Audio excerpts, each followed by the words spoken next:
They say when you play the Game of Thrones, you win or you die, Elliot.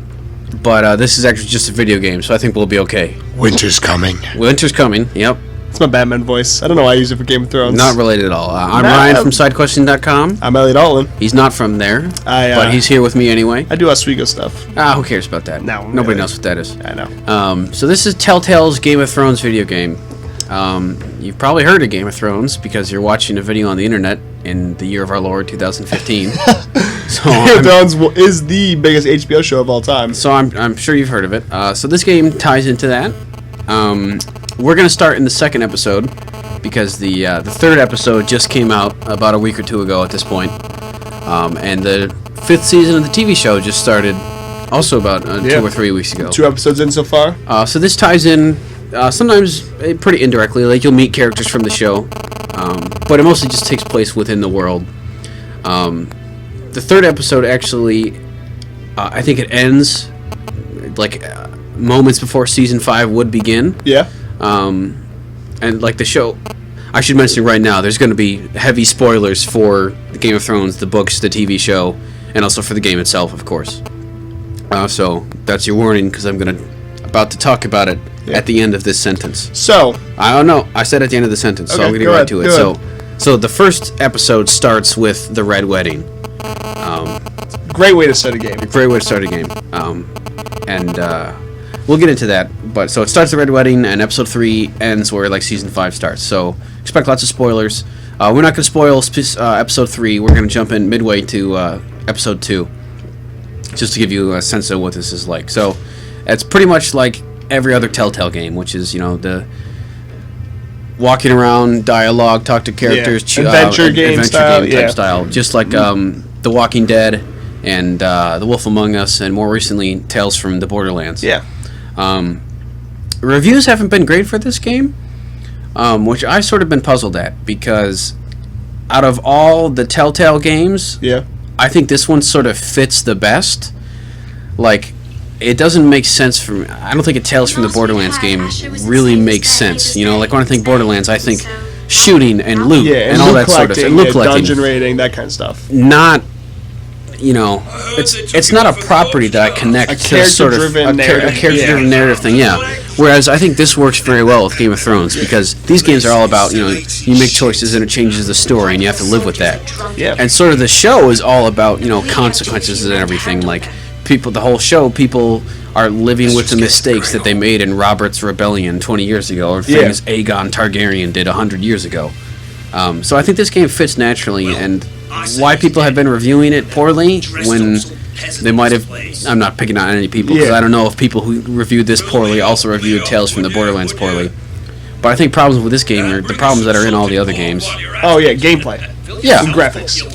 The engine, the Telltale engine itself has never really been like stellar. Even like Walking Dead season 1, which won like Game of the Year for its year back in 2013, I want to say, or 2012. Back in the day. 2012. That sounds 2012, right. yeah. Because 2013 was The Last of Us. Yeah. And Grand Theft Auto. But yeah, so back in 2012, like even then, like, the engine has not improved through season 2 of The Walking Dead, through the first season of Wolf Among Us, which was reviewed very highly.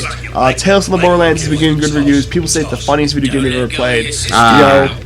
Game of Thrones, I feel like, one, you have the Game of Thrones stigma, so it has to live up to the Game of Thrones properties. Yeah. So, and people love, like, Game of Thrones is the most watched HBO show of all time. It's absolutely huge. It's like one of the best read book series, and then you have the Telltale pressure, because they have The Walking Dead season 1 to live up to. Season 2 didn't live up to it. They have Wolf Among Us, which is really good. People are really enjoying Tales from the Borderlands.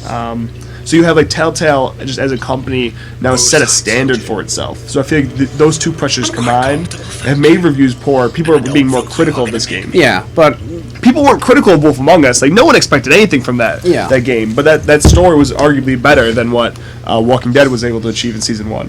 But I like this one. I think it's good. I think it fits well with the universe, and I think it's fine on its own. So, what were you saying before in terms of how it jumps right in after the Red Wedding, takes place up until the beginning of season 5, and we'll go into season 5. would you say that you have to be a fan of the book series or the TV show in order to appreciate this game? Probably more specifically the TV show, because like Peter Dinklage directly comes in. Like as you see Tyrion. Peter Dinklage, you meet you see Cersei, who's Lena Headey. Yeah, the actors come in to voice act them. Yeah.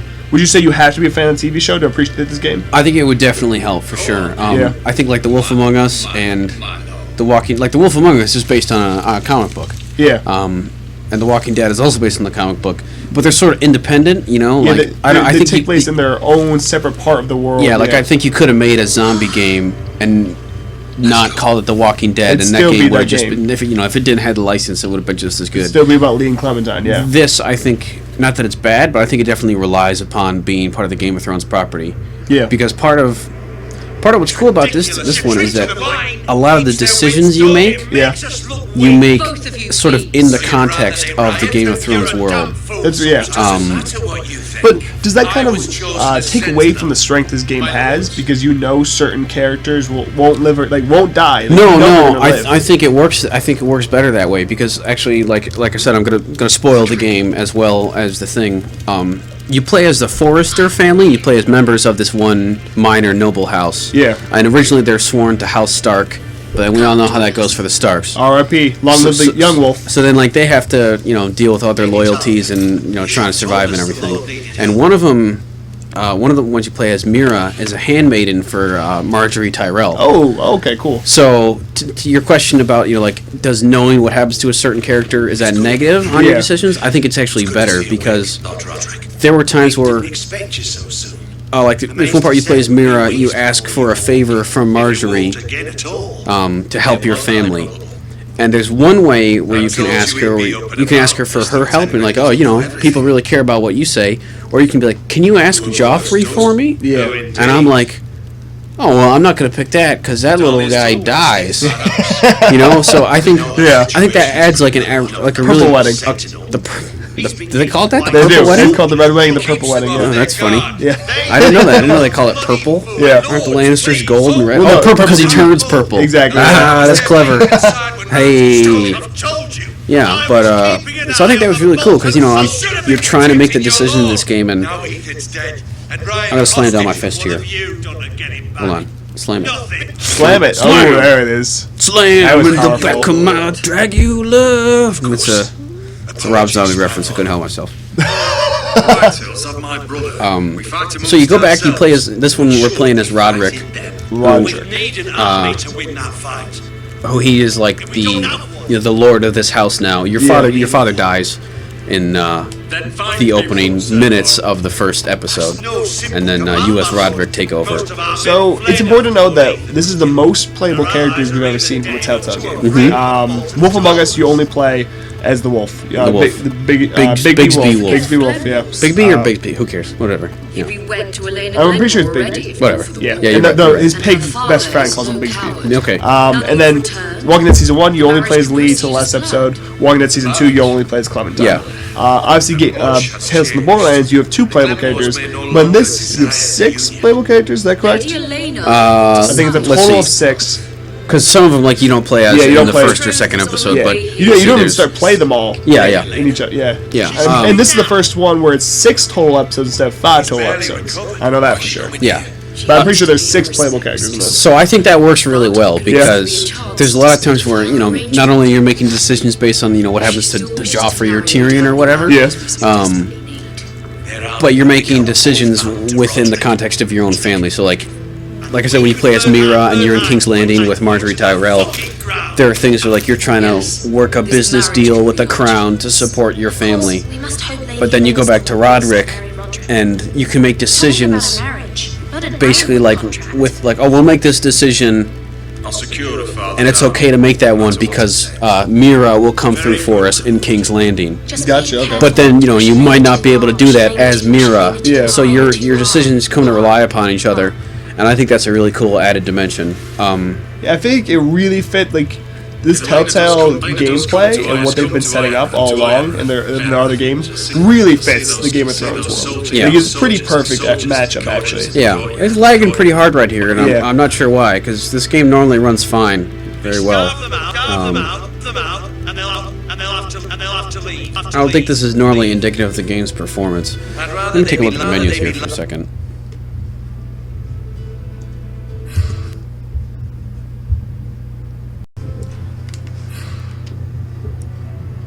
I'd rather they be lying around So it seems to be better now. I don't know what was going on.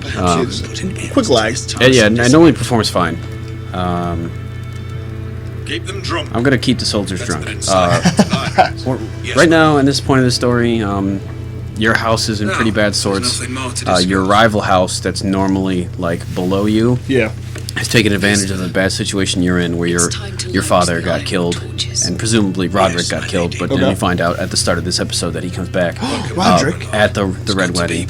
So they've taken advantage of that, and they're like trying to take over you, basically. So there's guys, there's soldiers like quartered in your castle, your castle grounds and everything. Yeah. So I just made the decision to give them lots of wine so that they're drunk and not, like ready for soldiering type stuff. Okay. And that's just a small example, but like all these Telltale games, there's lots of stuff that has consequences and all that sort of stuff. Every action is like connected to a web. Of consequence. So the biggest thing with Game of Thrones, I guess, is that you grow attachments to certain characters. And in Telltale, they're always successful in their game so far because you've grown attached to the main character or a group of main characters. Just like Game of Thrones, that has no idea, just gutting those people. Yeah, it is no mercy just murdering your supporting cast. Okay? Like, you'll fall in love with main characters in Walking Dead, and they will just murder everyone. Yeah, they'll just be out of here. So my question for Game of Thrones, is this game, so far through episode 2 and 3, is it as successful as the previous Telltale games and the previous Game of Thrones literature in creating engaging characters that you care for? Yeah, I think so. I think it does it really quickly, actually. It's entirely ridiculous. If it's not I don't feel like I really cared about. I mean, they make it like The Walking Dead makes you care about Clementine or whatever pretty quickly, but I didn't care about what was his name, Kenny, or Kenny's son until Duck. Yeah, I didn't care about Duck until I had to spoiler Duck's for brains out. Walking Dead season 1. Yeah, you pop him. He's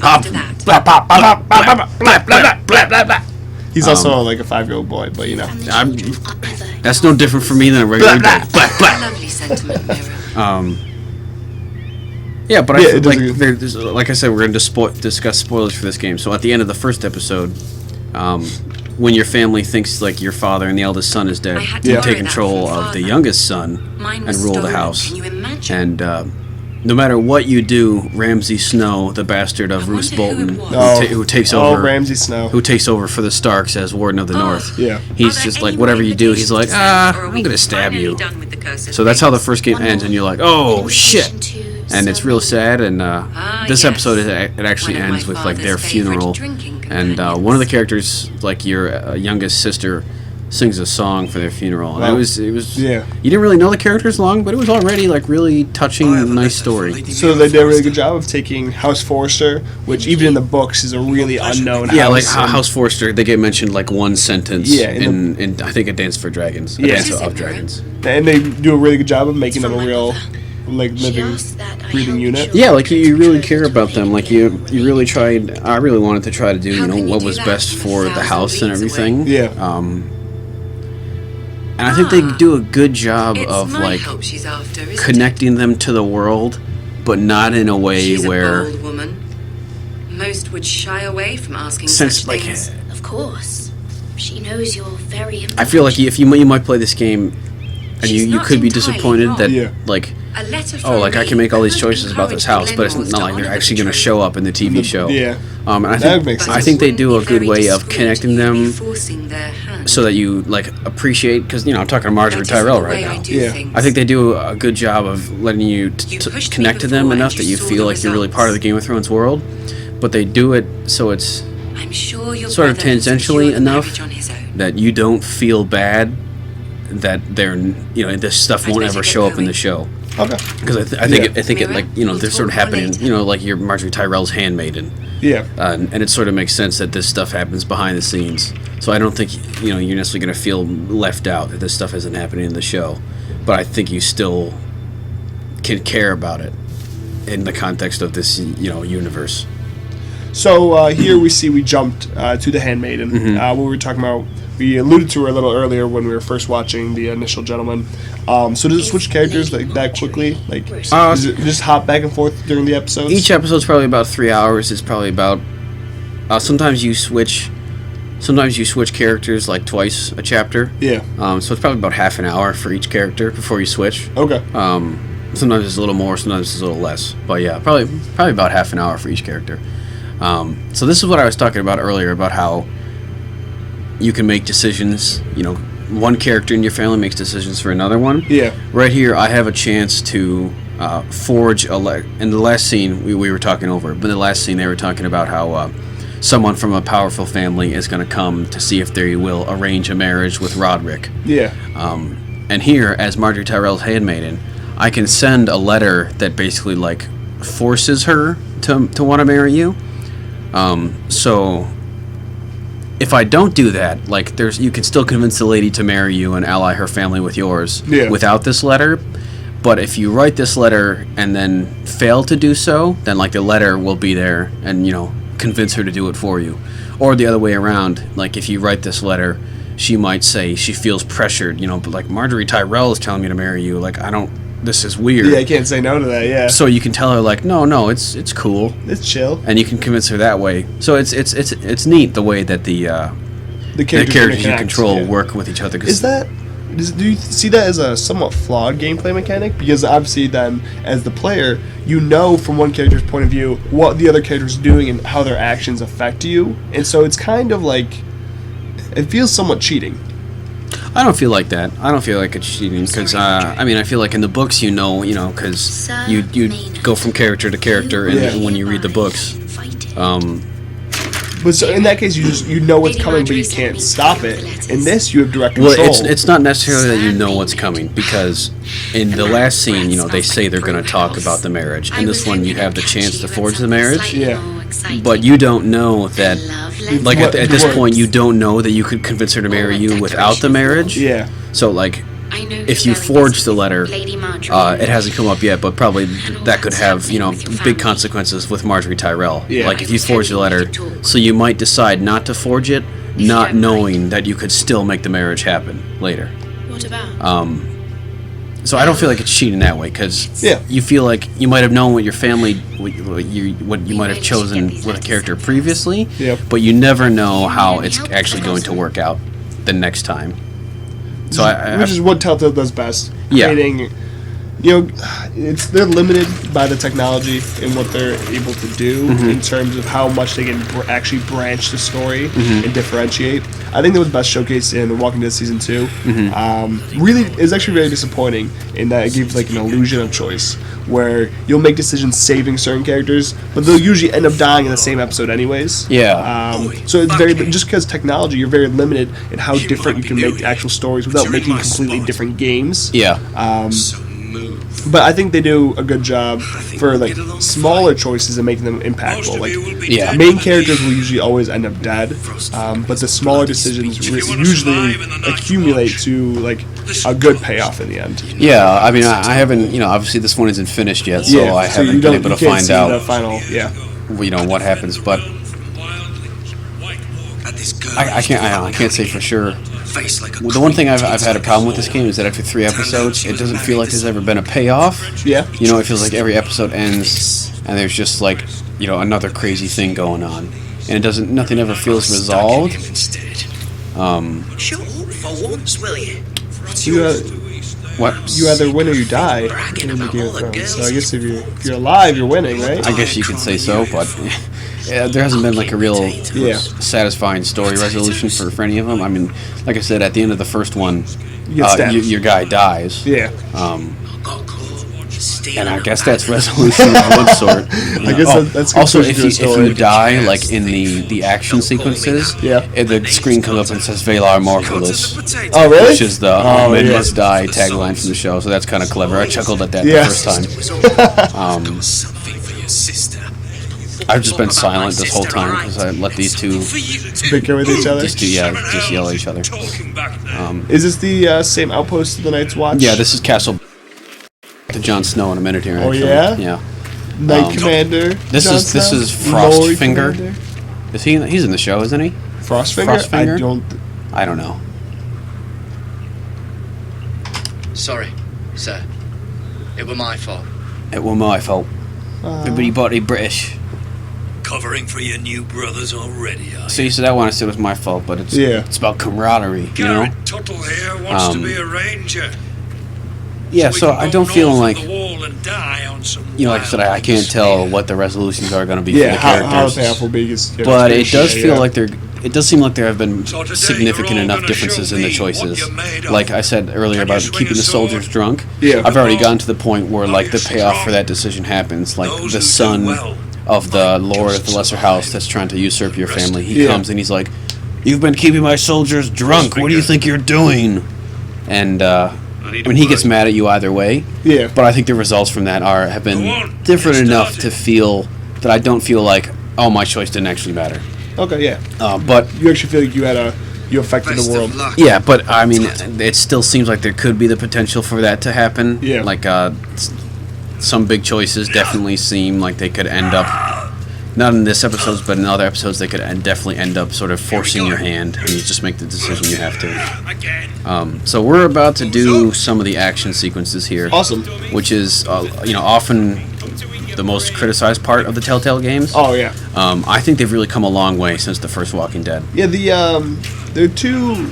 I'd say there are two distinct versions right now of Telltale combat. You have the Walking Dead, which is really like point and Doing click, it all wrong. like hit the button as fast as possible kind of stuff. It's all reactionary. Yeah. Just because like there's zombies running at you, you just try to like bring it over, smash it on the head. Like I mean, this is pretty much that. okay. Well, then there's this second style, which is Wolf Among Us, where it was like it's pretty much all boss fights is what it was. So it was all like it was more like elaborate quick time sequences. I guess it's more like that then, yeah. Yeah. The wildling's arse. Yeah. Like this one, Shoot the targets. as I'm going to do basically target practice with a crossbow. But there's been other fights where you have to like press left on the stick to dodge. Yeah. And then that sort of thing. And it's all quick time events. But I feel like this one, the aiming in The Walking Dead was garbage. Oh, no, and yeah, this it was is really a lot terrible. more actually refined. See, like I headshot that guy perfectly. Way off the mark. Oh, I was way off the mark. I was not listening to what he said. Head. I thought I was making a good shot. I wonder if I could shoot this guy. Something wrong with your eyes? Oh, he got scared about that. You can follow orders at least. Right target. Chest. Right target. Chest. If you can go for that, always go for that. Yeah, seriously, like, come on, fella. Good. Come on, fella. Center. I mean, Between the actually, I eyes. guess I feel like a lot of combat stuff I've read says that like military snipers go for the back of the neck, Really? and if they can't do that, they go for the heart rather than the head. I don't claim to be. I'm not. What's his name? Chris Kyle. You're not Chris Kyle. I'm just a guy with a You're bow. not a bad So, marksman. I'm no Bradley Cooper, that's for sure. well, I didn't say that. Yeah. I said I'm no Chris Kyle. I've never said I'm not Bradley Cooper before. I never said I that. will never admit to that. No. So that was one action. There's a few more action sequences in this little. Do you have you in the game had moments like that with the crossbow? I haven't had crossbows. I've had a Okay. couple of sword fights. Sword fights? Yeah. Have they been fun? Have they been engaging? Or Yeah, I liked it. okay. There was one in the very first, the part with the red wedding, where Yeah. you're like, you're just like a guy serving wine at that point. So you're not fighting, you're just dodging people. And I screwed up a bunch. It was my mouse wasn't like registering or whatever, so that was a little frustrating. But that was my fault. Yeah. They're easy enough to, get through if you don't like them. They're nothing too intolerable. Can I ride this? Oh, I can pet it. But the Real-time horse petting action. The strength of the game, though, always comes just back down to the interconnected dialogue and decision making. Yeah. Yeah. All That's right. just Telltale I for pet you. that horse. Yeah. So obviously this is You know what? Before you get to that, Assassin's Creed 3 still holds top place in my heart for letting you pet cows. No game's ever gonna top that. no game will ever have those Like they cow petting mechanics. I heard that people were real happy that the latest Assassin's Creed let you pet a dog. Yeah. Whatever, it's no cow. I can pet a dog in real life. How many times do I get to pet a cow? That's a gift. So this is definitely the best Game of Thrones property we've ever seen. Well, I mean, unless you want to count the TV show as a Game of Thrones property. Well, in terms of video games. Okay, yeah. They released an RPG a couple years ago that was apparently real weird. It was apparently not good whatsoever. That was the same thing where it was like you played characters that were from houses that were mentioned a little bit in the show, but not really.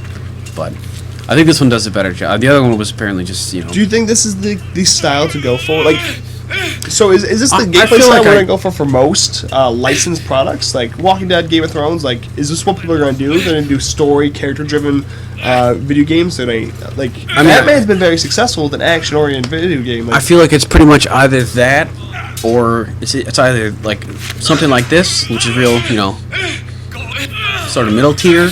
Yeah. Or you get a super expensive Batman or Star Wars Battlefront license thing. Yeah. Or you get a mobile app. You know, like there's no a dumb Avengers card battling game or something like that. I can't remember the last good Spider-Man game. Really, like they've been just throwing those games out, like movie tie-ins. I mean, even movie tie-ins don't even like the Spider-Man one. That's sort of like the last gasp that I can remember. You know? Like you don't get that many tie-in games these days. And then like Walking Dead tried to make a game around Daryl, but from Activision, like that was Walking Dead game. Nobody ever had any illusions that was going to be good because they had like Activision's budget studio in Romania make that, so everybody knew that going. And the embargo was the day of it came out and it was that game was never going to be good. But yeah, it's a weird licensed games are in a weird thing because. I mean, most games are just so like Batman or Battlefront. Those games are hugely expensive to make. Yeah. This probably less so, but still requires significant investment. But it seems like these days people can just, you know, it's a lot easier to make an iPhone game, and you know, This one should do. something like Clash of Clans is so popular, and people spend a lot of money on those. And I feel like maybe, you know, I'm not an executive. I don't know, but it seems like the call has been made that we can make more money on the lowest risk with, you know, mobile games or whatever. That's sad to see. Yeah, it is. So this is typical swordplay combat? Yeah, like I dodged, or, you know, I press the thing, and then I move I'm playing with the controller on PC. Yeah. I move the stick around, and I aimed it towards the guy, and I pressed the right trigger to swing. Oh, Frostfinger smiled at me. Ooh, we gave you a smile.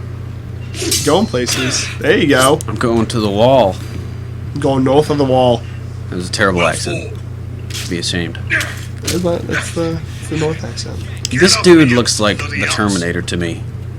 Not necessarily Arnold Schwarzenegger, but like, if you told me that dude was a Terminator, not him.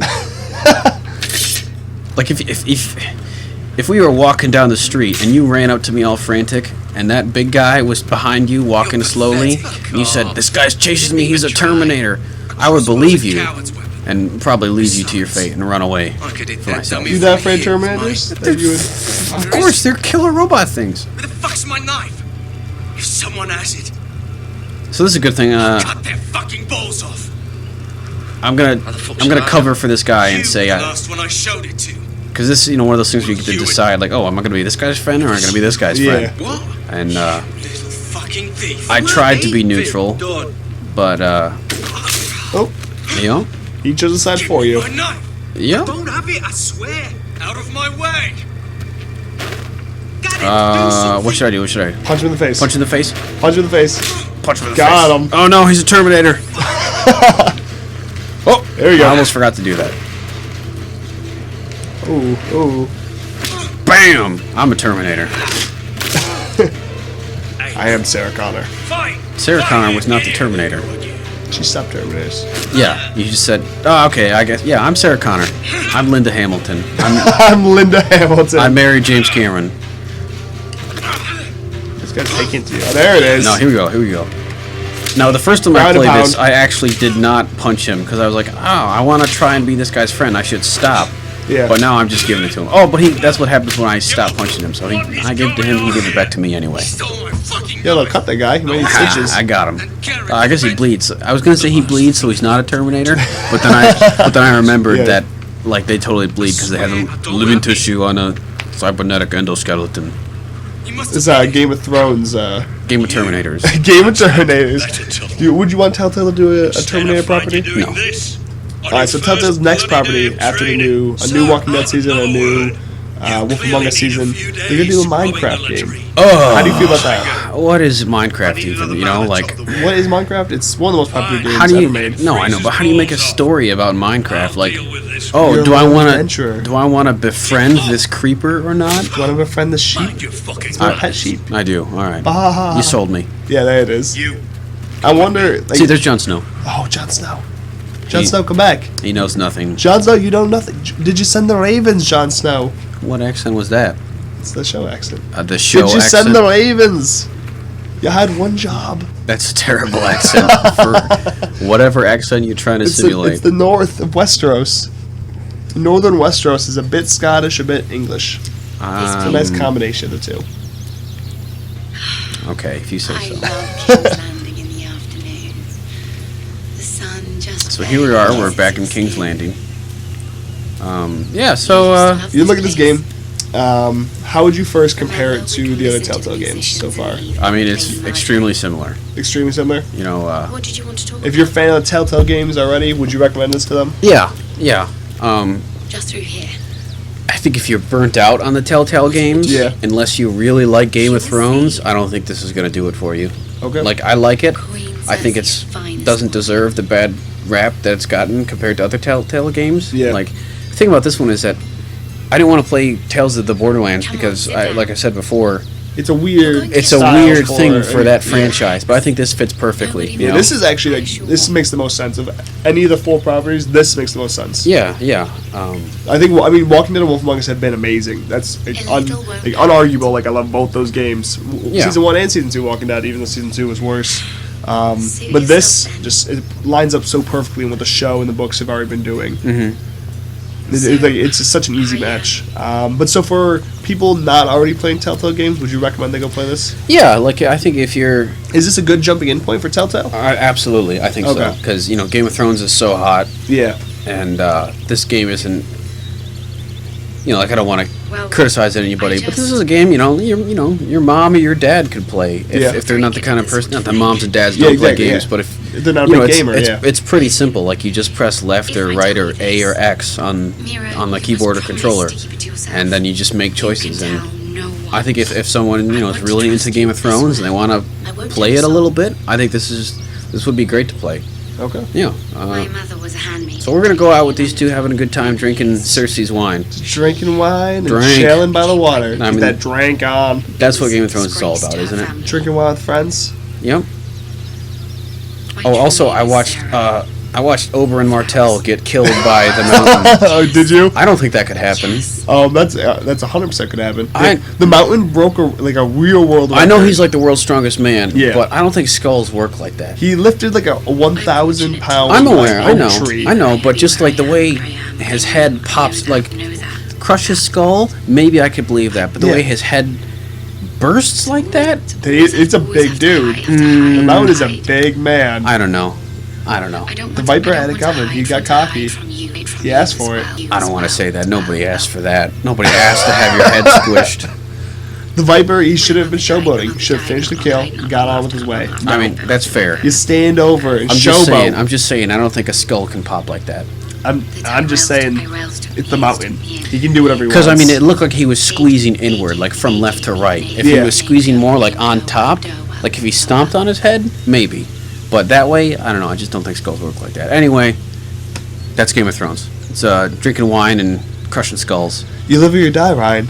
Winter is coming. Valar Morghulis. Long live the young wolf. May the force be with you. True king of the north. Um, Mother of dragons. goodbye.